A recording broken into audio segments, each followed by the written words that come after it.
The timeless library did not stand on a grand avenue. It nestled quietly between a bustling bakery and a sleepy tailor's shop. Most people hurried past, never noticing the narrow, dark wooden door.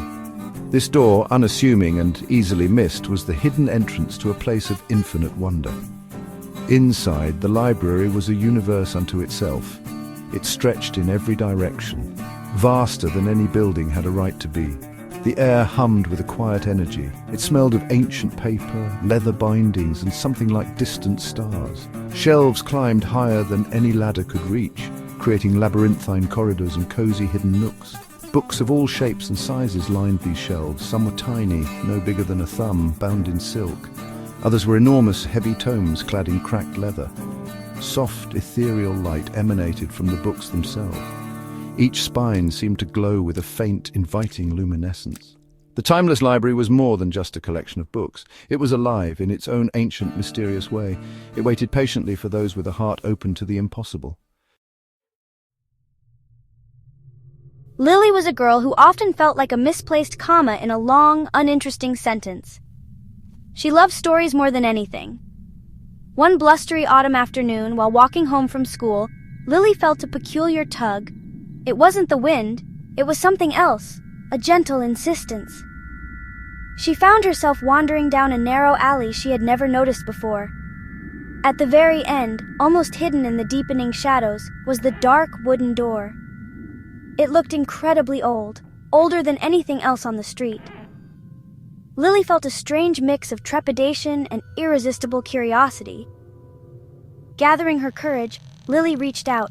Her fingers brushed against the cool, ancient wood. The door swung inward with a soft sigh. It opened into a warmth and a scent that instantly captivated her. She hesitated for only a moment, then stepped across the threshold. The sight that greeted her stole her breath away. It was a place of impossible dimensions. Bookshelves soared into an unseen vaulted ceiling. This was no ordinary library. This was magic. As Lily ventured further into the labyrinth of shelves, a figure emerged from the shadows. He was an old man, tall and stooped, with silver hair that seemed to capture the library's faint light. Welcome, child. I have been expecting you. Lily, usually shy, found herself unafraid. There was a comforting aura about him. My task is to guide new readers and protect the integrity of the stories. Each of these is more than just paper and ink.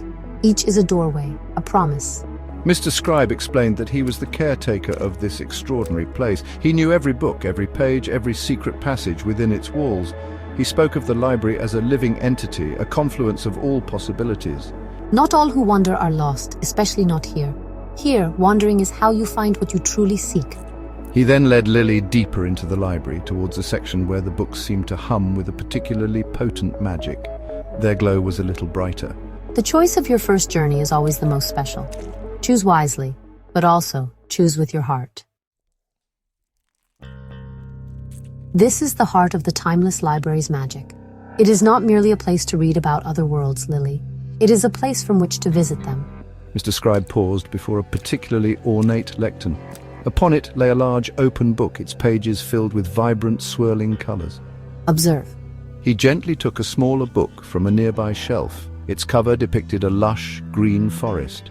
He opened the book to a page showing a sun-dappled clearing. As Lily watched, the illustration began to ripple, like water disturbed by a stone.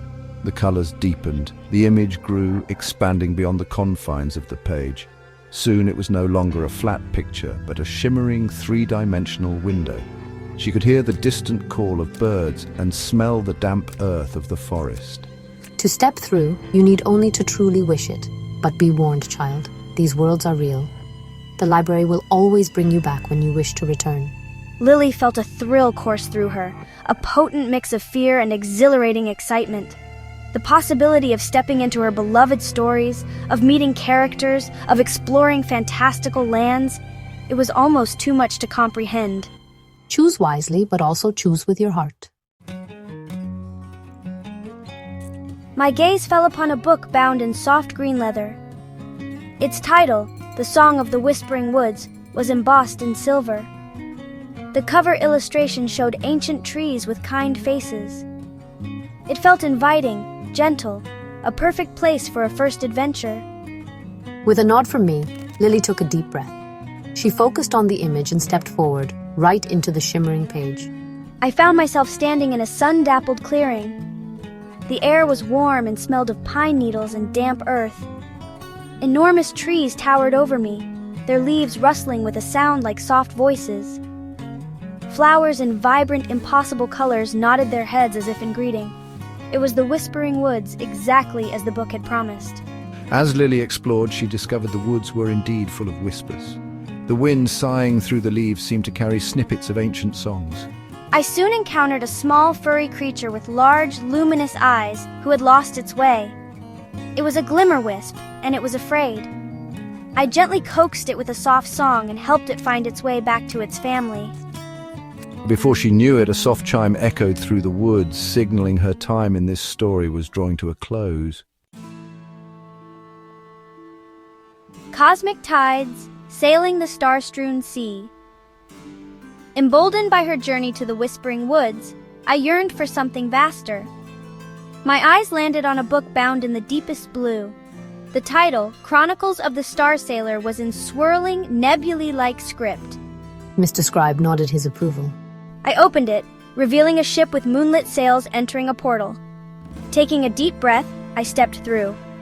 I found myself on the deck of the Starhopper. Above me, swirling galaxies and diamond-bright stars. The ship sailed on cosmic winds. The crew were beings from different star systems. I learned constellations and saw space whales. A solar flare threatened the ship's sails. I suggested using reflective shields to divert it. It worked. The ship was saved, and I felt proud. Soon after, the chime signaled my time to return. I bid farewell and stepped back into the quiet library. Gears and steam, the marvels of the Clockwork City. My curiosity was now a roaring fire. My fingers danced over spines of silk and leather until they stopped at a book bound in gleaming brass and copper. The title read, The Cogsmith's Daughter and the Clockwork Heart. I opened the book. The page showed a sprawling city made entirely of metal. The portal shimmered into existence, and I stepped through into the constant, rhythmic ticking and whirring of Cogsworthy, the Clockwork City. The air smelled of hot oil and polished metal. Buildings were adorned with spinning cogs. Automatons walked the metallic streets. I explored the city with wide-eyed wonder. I met a young inventor, a girl named Ada, who was trying to build a mechanical bird that could truly fly. Together, we pored over blueprints and tinkered with tiny cogs and springs. I suggested a way to interlock the gears that Ada hadn't considered. The mechanical bird whirred, clicked, and then soared into the steam-filled air. Ada was overjoyed. As the chime called me back, Ada gifted me a tiny, perfectly crafted brass gear as a token of our friendship. Echoes of other worlds' lessons carried home. Back in the timeless library, I sat with Mr. Scribe in a cozy reading nook. I held the glowing leaf, the starlight memory, and the tiny brass gear. Each souvenir was a link to my adventures. Mr. Scribe listened as I recounted my journeys. I realized something profound. Each world was different yet beautiful. Each had its own rules and challenges. These experiences changed me. The shy girl felt braver now. I had faced dangers and made friends. The universe was bigger than I imagined. Mr. Scribe smiled. Every story leaves a mark on you, but you also leave a mark on it. The library helps stories grow through readers like you. I looked at the books with new eyes, understanding they were living connections.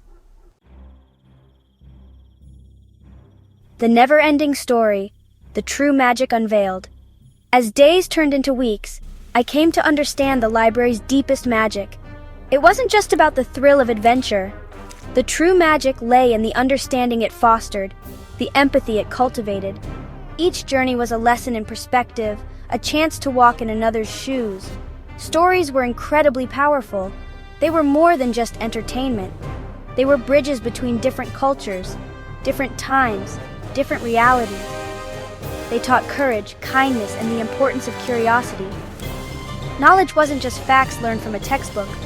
It was the wisdom gained from experience. My role in the library began to subtly shift. Mr. Scribe started teaching me some of the library's deeper secrets. I found I had a knack for it. I was becoming a part of the library's living legacy. The timeless library would always be there, waiting for other curious hearts.